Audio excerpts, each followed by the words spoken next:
Muy buenas noches, sean todos una vez más bienvenidos a esta hermosa transmisión virtual.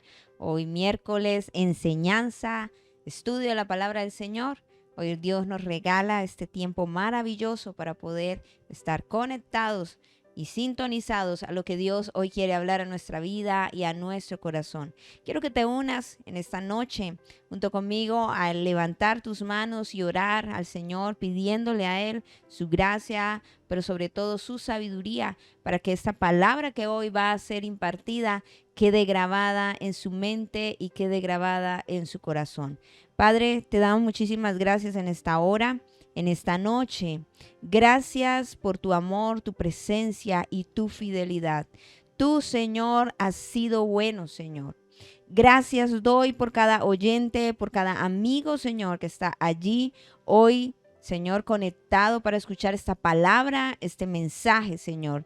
Yo te pido, Dios, que tú seas animando cada vida, seas animando cada corazón y seas fortificando, Señor, seas edificando, Señor, todo nuestro ser. Padre, te pido, Dios, que esta palabra no retorne vacía, Señor, sino que caiga en una tierra fértil, una tierra productiva, en una tierra que produce al 100 por 1, Señor. Que en medio de las circunstancias, las situaciones, no se pierda, Señor, esta semilla. Yo te pido, Dios, que hoy tu Espíritu Santo sea animando, consolando, Señor, pero también, Señor, seas colocando en nosotros el querer como el hacer por tu divina y tu perfecta voluntad, conforme a todo lo que tú quieres hablar hoy a nuestra vida y a nuestro corazón. En el nombre que es en todo nombre, en Cristo Jesús, Señor nuestro. Amén y amén. El libro de Proverbios capítulo 13, versículo 24. Voy a leerlo en Reina Valera, pero también en Palabra de Dios para todos. Dice en Reina Valera, Proverbios capítulo 13, versículo 24, como una pequeña introducción a lo que hablaré en esta noche. Dice, el que detiene el castigo a su hijo aborrece, mas el que lo ama desde temprano lo corrige. El que no corrige, lo leo en otra versión, tú lo estarás mirando allí en Reina Valera, dice, el que no corrige al hijo lo odia, el que lo ama lo disciplina a tiempo. Y este es un pasaje muy maravilloso que nos hace recordar la importancia de cómo corregir a nuestros hijos cuando somos padres. Y el segundo libro de Samuel, recuerde que estamos llevando una secuencia y hoy hablaremos de David. Muchas personas hablan y dicen, cuando están en sus oraciones y dicen, Señor, yo quiero ser como David. Que fue conforme a tu corazón. Y miramos las cosas maravillosas y eso es bueno, ¿cierto? Revisar las cualidades, mirar las virtudes que tengan las personas, pero también se nos hace necesario revisar las cosas no tan buenas para no cometer las mismas equivocaciones. David tuvo cosas muy buenas, muy loables, pero también tuvieron cosas no buenas ni muy lindas de imitar. Y es lo que la palabra del Señor hoy quiere traer a nuestra vida y quiere traer a nuestro corazón para que en nosotros que ahora, ustedes que son padres, y aún a veces se nos olvida esta hermosa labor. Tenemos una cultura donde hacemos lo que los demás dicen, tenemos una cultura que nos está impartiendo hasta una forma de corrección hacia los hijos, pero la misma palabra nos enseña que el que no corrige a su hijo lo odia. Si usted ama a su hijo, lo va a disciplinar a tiempo. Y me encantó esta versión porque es una realidad. David fue un padre, pero como padre fue pésimo padre. Y quizás puede ser por el miedo a no repetir lo que él vivió. Y muchas veces nosotros queremos que nuestros hijos no cometan los mismos errores que nosotros tuvimos, que tengan mejores oportunidades que las que llegamos nosotros a tener. Queremos que ellos lleguen mucho más lejos y son motivaciones no incorrectas, son motivaciones correctas, pero se vuelve algo incorrecto cuando no lo llevamos a la fuente que se llama Cristo Jesús, cuando realmente no nos enfocamos en lo que el Señor quiere hablar, en lo que el Señor quiere que instruyamos en nuestra casa. El segundo libro de Samuel, capítulo 13, del verso 1, casi hasta el verso 19. Quizás nos va a tomar un poco de tiempo porque quiero ponerlo en el contexto de qué es lo que ocurre para yo poder hablar de David, no como un excelente padre, sino como un mal padre. Aunque Dios colocó promesas sobre su casa, sobre su familia, él como persona, como individuo, se equivocó, reconoció sus errores, pero como padre no fue muy buen padre. ¿Y por qué? Porque quizás el modelo que tenía en su casa no fue el mejor. Su padre, cuando lo llamaron, ¿sí? Y estoy haciendo una pequeña introducción. Su padre, cuando los fueron a ungir, ¿cierto? Lo fueron a ungir. Su padre ni siquiera lo tuvo en cuenta. E inclusive David escribe uno de sus salmos y dice, en pecado fui concebido. Da a entender como si él no hubiese sido hijo del matrimonio, si hubiese sido un hijo ilegítimo. Y hasta sus hermanos lo menospreciaron. Y bueno, usted ya conoce la historia. Y creo yo que él, por miedo a no repetir su historia, en vez de ser un buen padre, lo que hizo fue ser un mal padre. Ahora sí vamos a la historia de los hijos de David. Segundo libro de Samuel, capítulo 13, dice, aconteció después de esto que teniendo a Absalón, hijo de David, una hermana hermosa que se llamaba Tamar, se enamoró de ella, Amón, hijo de David. Y estaba Amón angustiado hasta enfermarse por Tamar, su hermana, pues por ser ella virgen, le parecía a Amón que sería difícil hacerle cosa alguna. Y Amón tenía un amigo que se llamaba Jonadab, hijo de Simea, hermano de David. Y Jonadab era hombre muy astuto. Y este le dijo, hijo del rey, ¿por qué de día en día vas enflaqueciendo así? ¿No me lo descubrirás a mí? Y Amón le respondió, yo amo a Tamar, la hermana de Absalón, mi hermano. Y Jonadab le dijo, acuéstate en tu cama, finge que estás enfermo.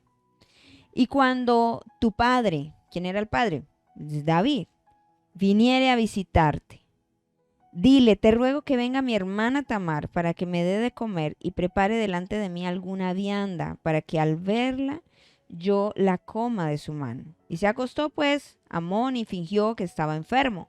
Y vino el rey a visitarle y dijo Amón al rey, yo te ruego que venga mi hermana Tamar y haga delante de mí 2 hojuelas para que coma yo de su mano. Y David envió a Tamar a su casa, diciendo, ve ahora a casa de Amón, tu hermano, y hazle comer. Y fue Tamar a casa de su hermano Amón, el cual estaba acostado. Tomó harina y amasó e hizo hojuelas delante de él y la coció. Tomó luego la sartén y la sacó delante de él, mas él no quiso comer. Y dijo Amón, echad fuera de aquí a todos. Y todos salieron de allí. Entonces Amón dijo a Tamar, trae la comida a la alcoba para que yo coma de tu mano. Y tomando Tamar las hojuelas que había preparado, las llevó a su hermano Amón a la alcoba. Y cuando ella se las puso delante, para que comiese, asió de ella y le dijo, ven, hermana mía, acuéstate conmigo. Ella entonces le respondió, no, hermano mío, no me hagas violencia, porque no se debe hacer así en Israel, no hagas tal vileza. Porque ¿a dónde iría yo con mi deshonra? Y aún tú serías estimado como uno de los perversos en Israel. Te ruego pues ahora que hables al rey, que él no me negará a ti. Mas él no la quiso oír, sino que, pudiendo más que ella, la forzó, se acostó con ella, luego la aborreció Amón con tan gran aborrecimiento que que el odio con que la aborreció fue mayor que el amor con que la había amado. Y le dijo a Amón, levántate y vete. Y ella le respondió, no hay razón mayor mal a este de arrojarme que el que me has hecho. Mas él no la quiso oír, sino que llamando a su criado que le servía, le dijo, échame a esta fuera de aquí, cierra tras ella la puerta y llévale. Y ella llevaba pues un vestido de diversos colores, traje que vestían las hijas vírgenes de los reyes. Su criado pues la echó fuera y cerró la puerta tras ella. Entonces Tamar tomó ceniza, la esparció sobre su cabeza y rasgó la ropa de colores de que estaba vestida y puesta su mano sobre su cabeza se fue gritando. Qué historia tan terrible, que algunos piensan y dicen, los hermanos eran medio hermanos. Su papá era David, pero sus madres eran otras personas, no eran la misma. Pero es una historia bastante particular, muy dolorosa, porque Absalón tenía esta hermosa hermana que se llama Tamar, y como Amón era encaprichado con ella. No era que la amara, estaba encaprichado con ella. La deshonra, hace todas estas cosas, pero vemos a un David muy tranquilo, ¿sí? Porque cuando yo hacía como énfasis, por ejemplo, en el verso 5, dice, el plan de ellos fue, Jonadab le dijo, acuéstese en su cama, finja que está enfermo, y cuando venga su padre, ahí dice, tu padre va a venir a visitarte, tú le vas a decir qué es lo que necesitas y qué es lo que quiere. Y que tu papito lindo no te lo va a negar. Y David escuchó lo que quería su hijo y se lo concedió. Vemos aquí como un padre que todo lo que pide su hijo se lo da, ¿sí? Y no pasa nada. No vemos a un David que fuera y consultara a Dios como consultaba cuando iba a la guerra. ¿O sí? En la historia yo miro lo que ocurrió David como padre y nunca le consultó a Dios acerca de sus hijos. Jamás. Ni siquiera de las uniones que tenía con estas mujeres. Jamás. A las cuestiones en las que era un hombre exitoso, como las guerras, llegar al trono, eran el propósito eterno de Dios. Y aún sí preguntaba, y vemos que él como persona bien, pero como jefe de familia, como hombre de hogar, para mí es un hombre fracasado. ¿Y por qué? Porque es un fracaso que en el hogar haya pasado esto, que sus hermanos, que uno de sus hijos, sin temor de Dios, haya tomado a la fuerza a una de sus hermanas. Uno diría, ¿qué pasó con sus generaciones? ¿Por qué no les enseñó a temer a Dios? ¿O usted ve que él se preocupó por enseñarles? Sí se interesó que el pueblo en general conociera del evangelio, o porque tenían las cortinas, la casa del Señor, ¿cierto? El arca nos habla de todo el esplendor de adoración que este hombre tenía y que él era un adorador maravilloso, pero alrededor muy bien, pero internamente un hombre que no sabía gobernar bien su casa. Un hombre que no es capaz de gobernar bien su casa muy difícilmente será capaz de gobernar afuera. Y el Señor hoy nos está llamando a que debemos como padres una responsabilidad que Dios nos ha entregado, que son nuestros hijos. enseñarles a ellos. O sea, nuestro mayor coraje, nuestro mayor regalo, nuestro mayor éxito es ver a nuestros hijos realmente ser gente útil a la sociedad. Pero más que eso, es que le puedan servir y puedan honrar al Señor. Y es lo que la gente no está haciendo hoy. La gente está preocupada porque sus hijos viajen por el mundo, porque sus hijos tengan los mayores éxitos de carreras profesionales. Y no es que esté mal, pero son en la cuestión vana de la vida y no se han interesado porque realmente le sirvan al Señor. Y cuando arrancaba la introducción de la enseñanza de hoy, dice: el que no corrige a su hijo lo odia. Hoy tenemos una mentalidad muy facilista de no corregir a los hijos, porque esta palabra se traumatiza. ¿Y qué será? Y estamos en una época muy moderna. Pero la Biblia nos enseña a corregir. ¿Por qué Amón hace esta situación tan horrible? Podríamos decir, es una situación muy horrible. Quitarle la virtud a su hermana. Porque era un hombre que nada le negaban y lo que quería lo tomaba como quisiera.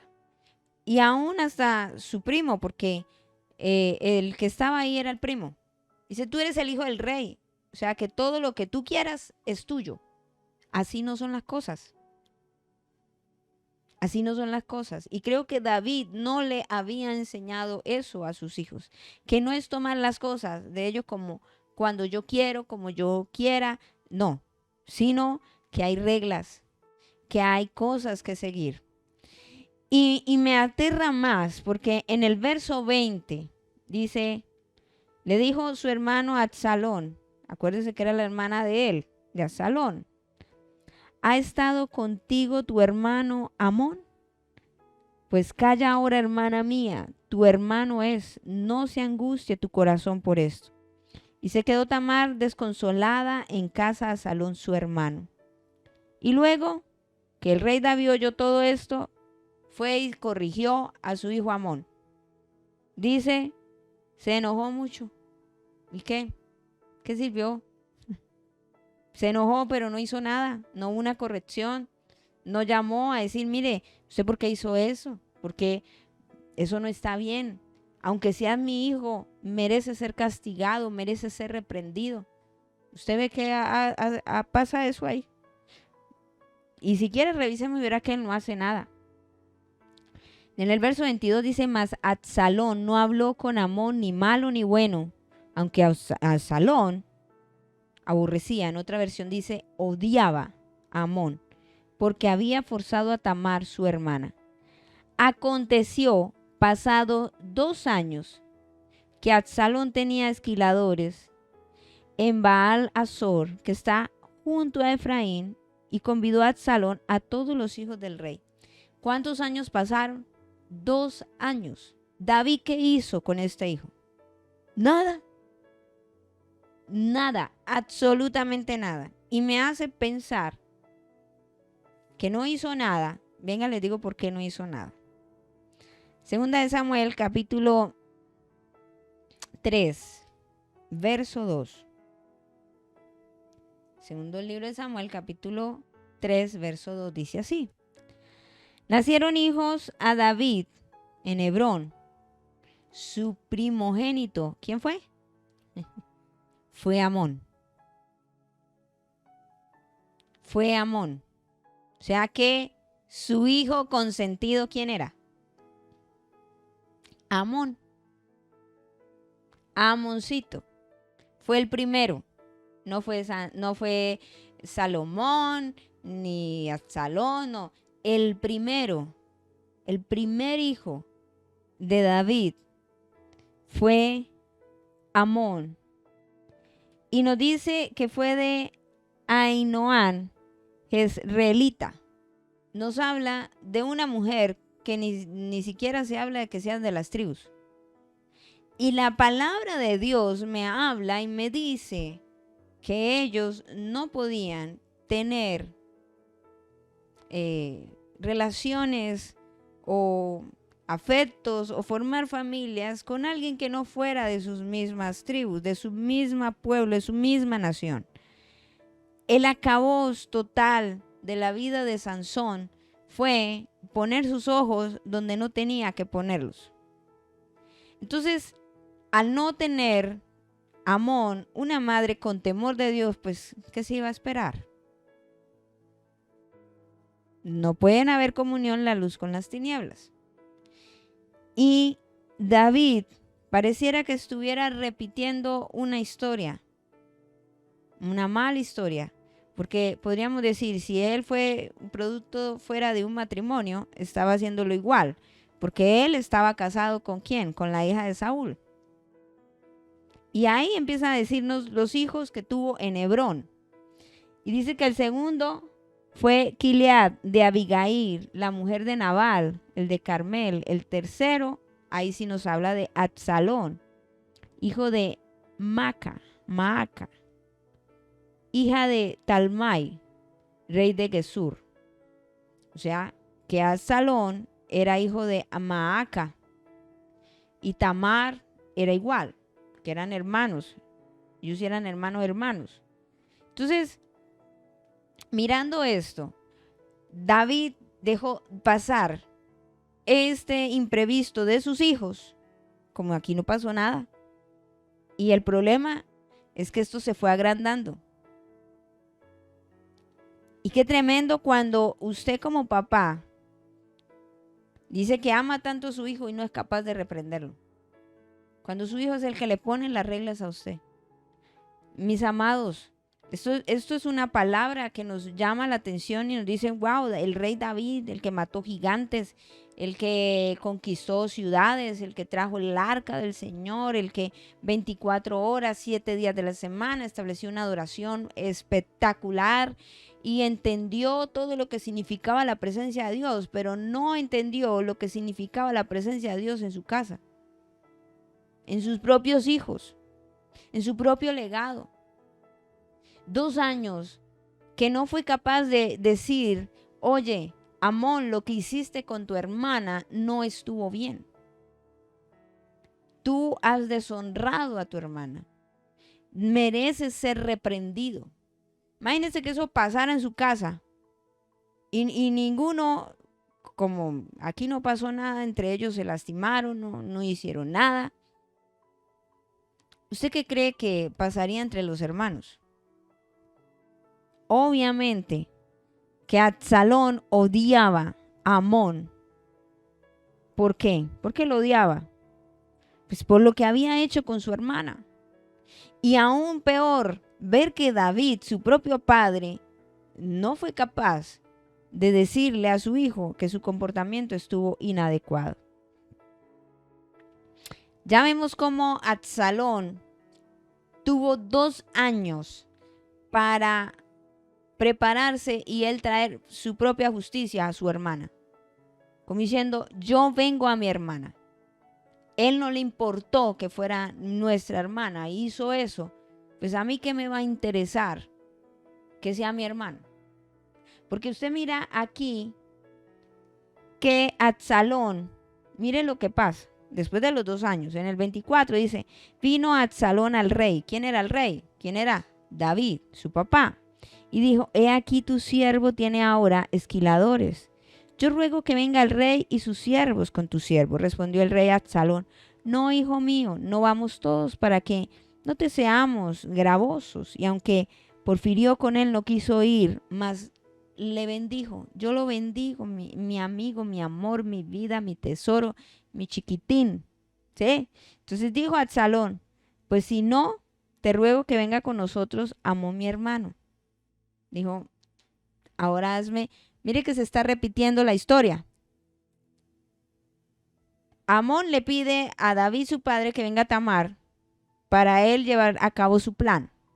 Ahora Absalón le pide a David, también su padre, que le envíe a Amón para llevar a cabo su plan. Y aún David todavía no era entendido. Y aún David nunca hizo nada por corregir ese gran error. No lo corrigió. Porque el padre que ama o corrige al hijo, lo disciplina a tiempo, no deja que pase y que aquí no ha ocurrido nada. Aquí no ha pasado nada. Entonces dijo, hazme que venga mi hermano. Y el rey le respondió, ¿para qué ha de ir contigo? Pero como Absalón le importunaba, dejó ir con él a Amón y a todos los hijos del rey. Y Absalón había dado orden a sus criados, lo mismo que hizo el otro. También a sus criados, ¿cierto? Los siervos. Os ruego que me iréis cuando el corazón de Amón esté alegre por el vino, y al decir yo herí a Amón, entonces matadle y no temáis, pues yo os lo he mandado. Esforzaos pues y sed valientes. Los criados de Absalón hicieron con Amón, como Absalón le había mandado. Entonces se levantaron todos los hijos del rey y montaron cada uno en su mula y huyeron. Entonces ellos aún en el camino llegó a David el rumor que decía, Absalón ha dado muerte a todos los hijos del rey y ninguno de ellos ha quedado. Entonces levantándose David rasgó sus vestidos, se echó en tierra y todos sus criados que estaban junto a él también rasgaron sus vestidos. Pero Jonadab, hijo de Simeía, hermano de David, habló y dijo, no diga mi señor que han dado muerte a todos los jóvenes hijos del rey, pues solo Amón ha sido muerto. Porque por mandato de Absalón esto había sido determinado, escuche bien, escuche muy bien, desde el día en que Amón forzó a Tamar, su hermana. ¿Cuánto tiempo? 2 años. 2 años él preparando esto, porque David como padre no fue capaz de disciplinar. Y yo creo que Absalón dijo, mi papá no hizo nada, pues yo sí voy a tomar venganza por mi hermana. Es la deshonra de mi hermana, es la honra de ella, que ha sido vituperada, que ha sido trajinada. Y miramos que es el mismo rey David. El mismo rey David. Que muchos dicen, Señor, yo quiero ser como el rey David. Yo digo, no, yo no quiero ser como el rey David. Mal padre. ¿Dónde vemos a un buen padre aquí? Un mal padre. Y ahí donde muchos conocemos, y si usted no conoce, hoy quiero hablarte un poco más de esto, de las raíces de iniquidad, las maldiciones generacionales, que como padres abren puertas para que haya un poder legal sobre las generaciones y se empieza a repetir estas benditas maldiciones generacionales sobre los hijos y nadie se para y nadie dice nada. Y solo piensan que solo con declarar algunas cosas ya derroto y ya, pero es realmente ser entendidos en lo que Dios quiere hacer en nuestra casa y en nuestras generaciones. Si David tuvo un gran problema, y yo puedo decirlo, es mi pensamiento personal, no lo dice la Biblia, es mi pensamiento personal y yo puedo sacarlo y aplicarlo de esta manera. ¿Por qué lo digo así? Sí narra la historia que cuando David, en el primer libro de Samuel, nos narra que fueron a convidar o fueron a ungir al próximo rey, porque ya Saúl, Dios lo había desechado, y su padre Isaí llama a cada uno de sus hijos y empieza Samuel a decir, este es este, y llamó a todos, menos a David. Menos a David. O sea que David tuvo un padre ausente. Fue un padre que no lo mimó. Fue un padre que aún lo olvidó, porque le dice Samuel, y quiero que lo miremos. Primer libro de Samuel capítulo 16, dijo, ahí lo abrí. E hizo pasar en el verso 10, esa es la historia de David, la historia de su casa, de su padre. Hizo pasar Isaí 7 hijos suyos delante de Samuel. Pero Samuel dijo a Isaí, Jehová no ha elegido a estos. Entonces dijo Samuel a Isaí, ¿son todos estos tus hijos? Y él respondió, queda aún el menor que apacienta las ovejas. O sea, que era el hijo para no mostrar, el hijo para no invitar. Así que al menor.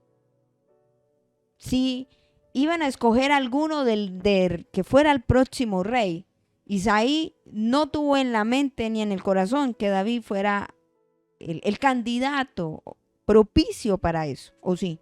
Si él hubiera creído que era David, de primera lo llama, pero no, llama a todos sus 7 hijos y ya, y dice, no, a ninguno de estos. Queda todavía alguno, dice, sí, allá, el menor que apacienta a las ovejas. Porque el resto de los hermanos estaban casi que metidos en la guerra. Y usted sabe que en los capítulos siguientes, el mismo padre manda a David a que le lleve viandas, le lleve cositas para mirar cómo están sus hermanos en la guerra. Pero David, un simple hombre olvidado en la montaña. Y yo pienso que esto fue una raíz de iniquidad que se pudo abrir desde el abuelo Isaí, y por eso hablo que es mi pensamiento personal, de deshonra hacia los hijos, de tener privilegios, favoritismos sobre ellos. Y fue tan marcado en la vida de David, que David no quiso que hubiesen como que yo fui olvidado, fui abandonado, que les dio de todo a los hijos, pero al punto malo, que también tuvo favoritismos. Volvió y se convirtió eso en una maldición generacional. ¿En qué se volvió una maldición generacional? Cuando Isaí fue buscando gente favorita, sus hijos favoritos, David estaba haciendo lo mismo, hijos favoritos. En eso se estaba repitiendo una historia. Me estoy haciendo entender, una maldición generacional. La raíz de iniquidad se abre como dando poder legal a algo para que se constituya como algo generacional o como algo reiterativo. ¿Y cuál fue la puerta que quizás abrió Isaí? Al despreciar, ¿a quién? A su hijo David. Y en esto, a ver como esa aflicción o roces entre los hermanos. Porque David no se llevaba bien con sus hermanos, ¿o sí? Tampoco. Y aquí estaba David, el gran rey David, repitiendo la historia. Si David tenía a los profetas de los profetas, porque todo lo que él le consultaba al Señor, y usted mira los capítulos anteriores, Dios y David hacen un pacto. Le dice que su reino no tendría fin, y no está hablando de un hombre cualquiera, está hablando de Jesucristo. Dios le había encantado tanto el corazón de David a él como persona, pero se olvidó de un detalle David, se olvidó de trabajar en su propio hogar. ¿De qué le sirve al mundo entero ganarse, dice la palabra del Señor, si su alma se pierde? ¿De qué le sirve a usted llevar al vecino, al que está al lado, a todo el mundo, si su familia no quiere saber del evangelio? Si sus propios hijos son aquellos hombres que no temen al Señor. Y somos los grandes responsables de que nuestros hijos teman a Dios. Esa responsabilidad no está dada a los medios de comunicación, porque usted mira las redes sociales y todo lo que va en torno a esto y es un desastre. No lo podemos catalogar a la educación de las escuelas, universidades y colegios, porque la educación realmente empieza por casa. A veces culpamos a los maestros de escuela dominical y decimos son ellos. Y estamos generando, y hoy llaman a esta generación a la que está llegando a los 20 y casi llegando hacia los 30, la generación de cristal, creo que es de los 20, la generación frágil. Y yo digo, ¿en dónde quedó la iglesia? ¿Dónde quedaron los padres cristianos para fomentar en sus hijos el temor a Dios? Y empezamos a revisar. Luego se mete dentro de la historia Absalón. Y Absalón, otro desastre total, otro hijo desastroso, que también muere. Amón murió en las manos ¿de quién? De su hermano. Porque David no fue capaz de corregir a su hijo y su equivocación, y lo que hizo fue generar discordia entre hermanos. ¿Usted cree que Absalón, viendo que David corrige a su hermano y le dice lo que hace, que está mal, ubica a su hija Tamar y la defiende y hace que ella reciba el honor, ¿usted cree que Absalón llega a tener 2 años para pensar y maquinar, matar a su hermano y cobrar justicia y venganza? Yo creo que no. Pero a David le faltó este temor a Dios, de preguntar, bueno, Señor, tú me has dado los gobiernos, me has dado éxito en todo, pero fue un fracaso en su vida familiar. Tanto así que aún en los capítulos anteriores usted ve la historia de David y Betsabé, cómo también muere uno de sus hijos por causa del pecado. O sea que David era un desastre como hombre en la casa, como jefe de familia, como padre, como esposo. ¿Y por qué? Porque quizás él tuvo la ausencia ¿de quién? De un padre amoroso que lo guiara, que lo orientara. El Señor nos está llamando a cortar maldiciones generacionales, raíces de iniquidad. Eso no es normal, que en su casa se estén repitiendo cosas y usted diga, mis hijos, sí, se están sacando los ojos, mis hijos, que el Señor los bendiga, están haciendo las cosas mal, bueno, el Señor sabe y...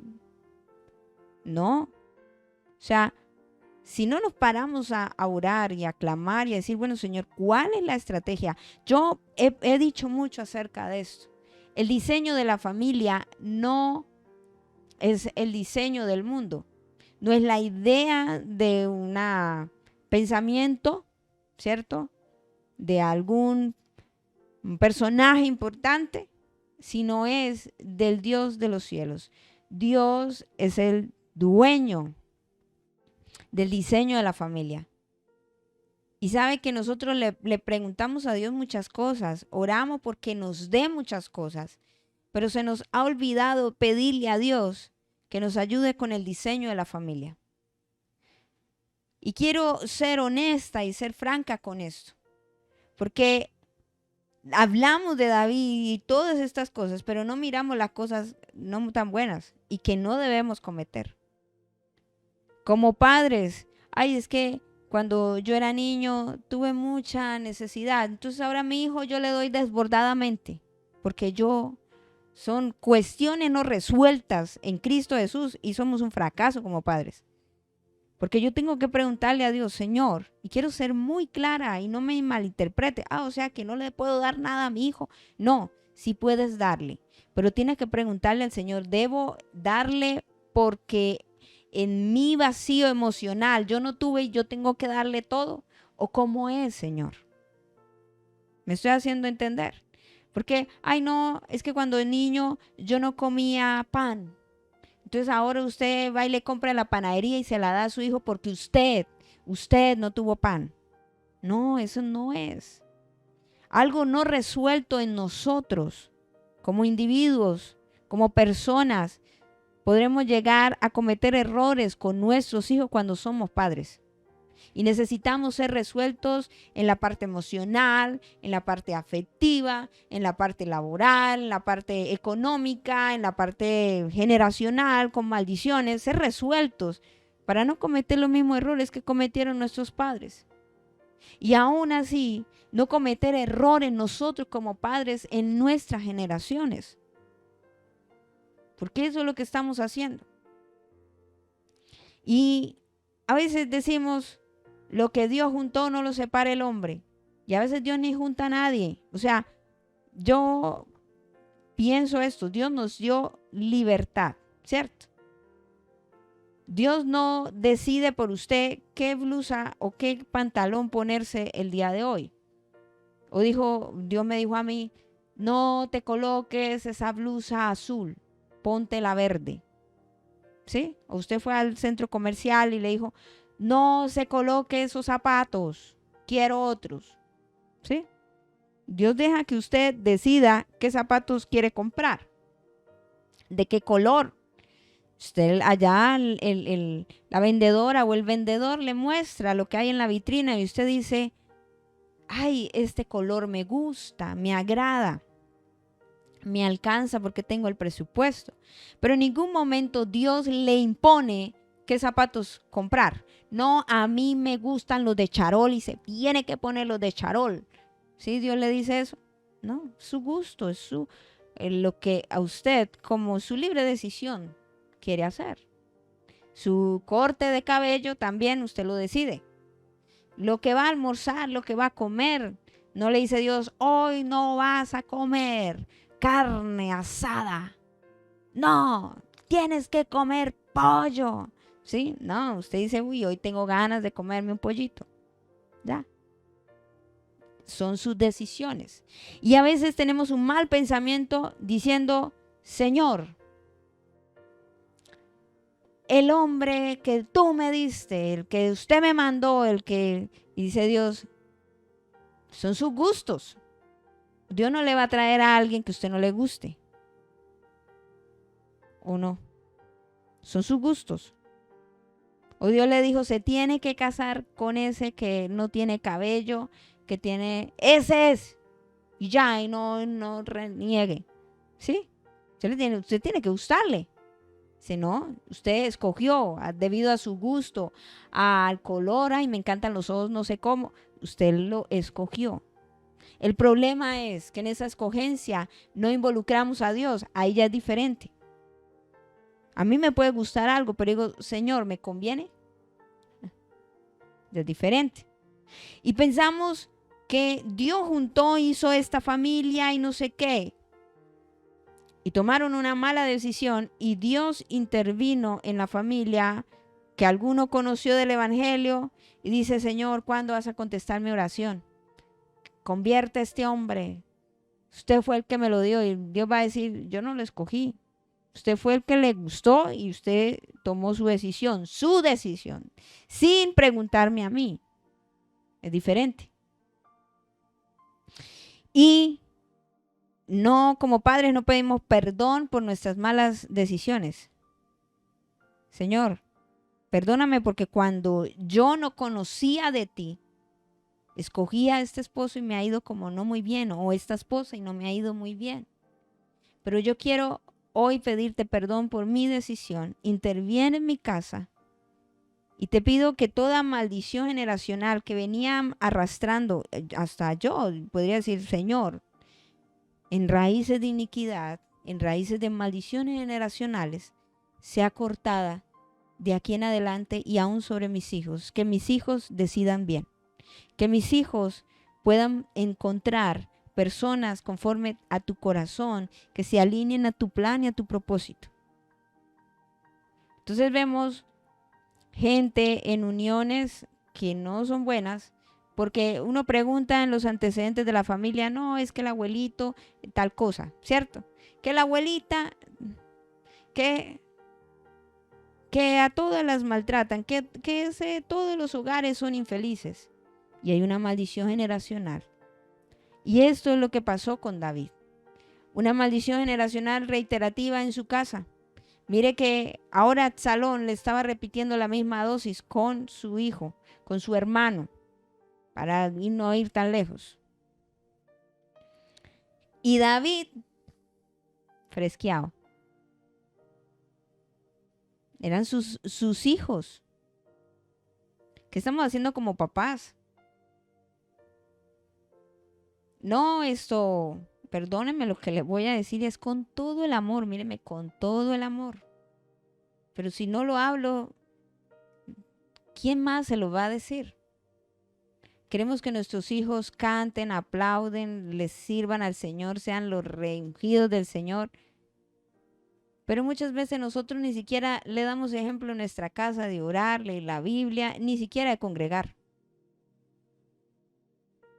Ese hijo no va a la iglesia, pero ¿usted cuántas veces va?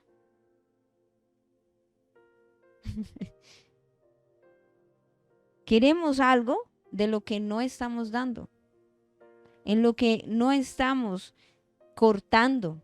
Si en nuestros padres, los abuelos, no eran hombres temerosos de Dios, bueno, yo me levanto a ser alguien diferente para que mis hijos, y no solamente mis hijos, piensen mucho más allá, sus nietos. No, algunos ya no quieren tener hijos, o sea, Entonces usted como que olvídese de los nietos. Dice, ¿y por qué está eso ahí? Es que estamos en un siglo de que no les gusta. No, esto es un pensamiento fuera de la voluntad de Dios. Y ahí es donde yo tengo que mirar qué está pasando si generacionalmente alguien abrió una raíz de iniquidad y está pasándose en mis generaciones. Las cosas no pasan en la casa porque, pasó, sino porque hay una razón de ser. Y dice que Absalón, después de que lo mata, en el verso 34 de ese mismo capítulo, Absalón huyó. Entre tanto, alzando sus ojos, el joven que estaba en atalaya miró y aquí mucha gente que venía por el camino a su espalda del lado del monte. Y en el 38, 37 y 38, por favor. Mas Absalón huyó y se fue a Talmai, hijo de Amiud, rey de Gesur. Ya sabemos por qué, ¿no? Porque era familiar. Era pues descendiente de allá, su mamá era de allá, era hija del rey de allá. Y David lloraba por su hijo todos los días. ¿Qué hacía este hombre llorando todos los días en vez de ir a consultar a Dios qué hay que hacer? El rey David, el que tenía 24 horas, 7 días de la semana la presencia de Dios ahí y con relación a sus hijos, Dios no estaba. O sea, Dios sí es exitoso y lo incluyo para ciertas cosas, pero para el resto lo saco. Dios debe estar en todas las cosas. Y mucho más en mi casa, mucho más en mi familia, mucho más en mi matrimonio, mucho más en mi hogar.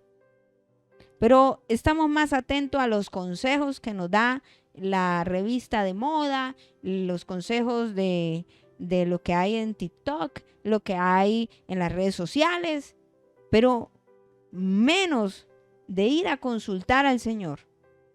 Ya había perdido un hijo y ahora estaba llorando por el otro. ¿Por qué? Perdóneme la palabra que voy a usar. Él fue una alcahueta. ¿Por qué no corrigió? ¿Por qué no se levantó? O sea, ¿dónde estaba el baluarte, la valentía de David, que era como rey, metido en la casa? Eso no estaba. ¿Qué hacía ya? Dijo llorando. En vez de ir a consultar a Dios y decir, bueno, Señor, organiza mi casa. ¿Será que Dios no lo hubiera podido hacer? Claro que sí. Y ahora dice que así huyó Absalón y se fue a Gesur y estuvo allí 3 años. 3 años estuvo allá. Y usted revisa los pasajes siguientes, que en el capítulo 14, en el 21 dice, entonces el rey dijo a Joab, he aquí yo hago esto, ve y haz volver al joven Absalón. Y empiezan a decir que Absalón era muy lindo, muy simpático. En el 25 dice, y no había en todo Israel ninguno tan alabado por su hermosura como Absalón, desde la planta de su pie hasta su coronilla. No había en él defecto. Y dice en el 27, le nacieron a Absalón 3 hijos, una hija se llamó Tamar, la cual era mujer de hermoso semblante. Y estuvo Absalón por espacio de 2 años en Jerusalén y no vio el rostro del rey. Y mandó Absalón por Joab para enviarlo al rey, pero él no quiso venir. Y envió aún por segunda vez y no quiso venir. Entonces dijo a sus siervos, Absalón, mire lo que hace. Me pareció terrible eso. Mira, el campo de Joab está junto al mío y tiene allí cebadas. Y prenderle fuego. Y los siervos de Absalón prendieron fuego al campo. Entonces se levantó Joab y vino a casa de Absalón y le dijo, ¿por qué ha prendido fuego tus siervos a mi campo? Y Absalón respondió a Joab, y aquí yo he enviado por ti diciendo que viniera acá, con el fin de enviarme al rey para decirle para qué vine de Gesur. Mejor me fuera estar aún allá. Ve ahora yo el rey ve al rostro del rey, y si hay en mi pecado, máteme. Vino pues Joab al rey y se lo hizo saber, entonces llamó a Absalón, el cual vino al rey, inclinó su rostro a tierra delante del rey, y el rey besó a Absalón, y no pasó absolutamente más nada. Entonces, qué tremendo, porque en vez de ocurrir como una corrección o algo especial sobre la vida de Absalón, también David vuelve y repite la historia. No lo corrige, no hace absolutamente nada.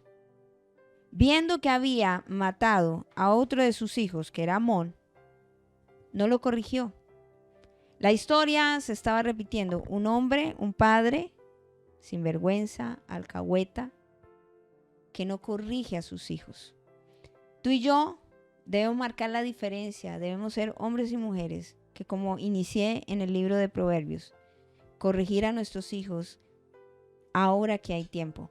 Dios nos ha llamado no a corregirlos según a como nos está diciendo las modas, sino a ser corregidos conforme a la palabra del Señor y a lo que Dios quiere que instruyamos nuestra casa. El dueño del diseño del hogar se llama Dios. No es el hombre, es Dios. Y qué bueno es que tú hoy puedas descansar en el Señor y empezar a revisar en tu vida qué errores vienes cometiendo como padre que también hacían tus padres, y levantarte y decir, bueno, yo me levanto por mis generaciones, aún por mis nietos, y quiero cortar de raíz todas estas cosas que están ocurriendo en mi casa. Quiero que cierres tus ojos en esta hora. Padre, te damos muchísimas gracias en esta hora, en esta noche, Señor, porque tú nos has regalado tu palabra. Yo te pido en este tiempo que tu Espíritu Santo sea redarguyendo, corrigiendo, convenciendo de pecado, de justicia y de juicio, Señor. Yo te pido que traigas a memoria, Padre, todas aquellas equivocaciones, raíces de iniquidad, maldiciones generacionales que aún vimos de nuestros padres y que nosotros lo estamos repitiendo, Señor, ahora que somos padres. Te pido, Señor, que des sabiduría, entendimiento, Señor, para poder guiar a los hijos, no simplemente por lo que dice alguno u otra persona o un pensamiento personal, Señor, sino ser guiados por ti, porque el dueño del hogar, el dueño del diseño del matrimonio, Señor, eres tú. Y yo te pido que la sabiduría que viene de lo alto, Señor, sea depositado sobre cada uno de nosotros, haciéndonos entendidos en este tiempo, Dios. Permítenos, amado Dios, que podamos corregir a nuestros hijos ahora que hay tiempo, porque les amamos, pero también acortar aquellas maldiciones generacionales, aquellas raíces de iniquidad, Señor, que se están levantando. Y hoy más que nunca nos levantamos, Dios, para orar y declarar algo diferente sobre nosotros y sobre nuestros hijos. En el nombre que es en todo nombre, en Cristo Jesús, Señor nuestro. Amén y amén. Esperando que esta palabra haya animado su vida, su corazón, y pueda ser edificado para lo que Dios quiere hacer sobre su vida, pero sobre todo sobre su familia. Esperando que la gracia, el favor del Señor sea sobre cada uno de ustedes. Feliz noche, mil bendiciones para todos.